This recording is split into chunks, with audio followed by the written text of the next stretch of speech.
पिछले दिनों मणिपुर के मुख्यमंत्री एन वीरेंद्र सिंह ने दावा किया था कि राज्य में हिंसा की स्थिति धीरे धीरे सुधर रही है और हत्याओं पर रोक लग रही है।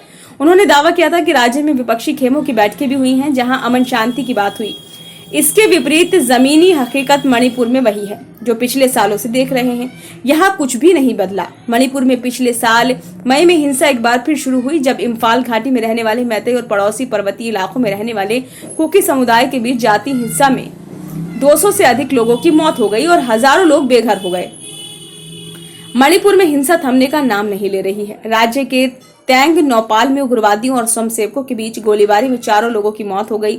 अधिकारियों ने रविवार को ये जानकारी दी। पुलिस ने बताया कि मॉलनौम इलाके में मुठभेड़ में यूनाइटेड कुकी लिबरेशन फ्रंट यानी कि यूकेएलएफ के एक उग्रवादी और एक ही समुदाय के 3 ग्रामीणों यानी कि स्वयंसेवकों ने यूकेएलएफ के स्वयंभू प्रमुख एसएस हाउकिप के आवास को फूंक दिया है। अधिकारियों ने बताया कि गोलीबारी के पीछे पलेल इलाके में उगाही को नियंत्रण की वजह हो सकती है।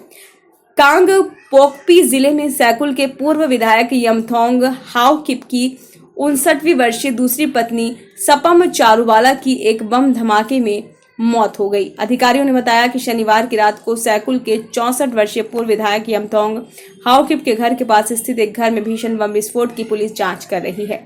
चारूबाला मैतेई समुदाय की है, जबकि हाउकिप कुकी जो समुदाय से हैं। पूर्व विधायक ने पुलिस को लिखे अपने पत्र में कहा कि बम पहले से घर में पड़ा था और उनकी पत्नी के संपर्क में आते ही फट गया। पूर्व विधायक की पत्नी की हत्या के मामले में असम कांग्रेस ने अपने ट्वीट हैंडल पर भाजपा को निशाने पर लेते हुए कहा कि केंद्र सरकार पूर्वोत्तर राज्यों के साथ सौतेली मां जैसा बर्ताव कर रही है। प्रधानमंत्री नरेंद्र मोदी दूसरे देशों के लिए उड़ान भर सकते हैं, लेकिन अपने ही देश के एक राज्य में नहीं आ सकते हैं। उधर भारतीय सेना के स्पीकर कोर कमांडर का कार्यकाल शनिवार lieutenant general Abhijit S Pendharkar ने संभाल लिया है। पेंढारकर के सामने मणिपुर में चल रही जातीय संघर्ष को खत्म करना प्राथमिकता है। उन्होंने महू आर्मी वॉर कॉलेज की कमांडेंट बने लेफ्टिनेंट जनरल हरजीत सिंह शाही की जगह ली है।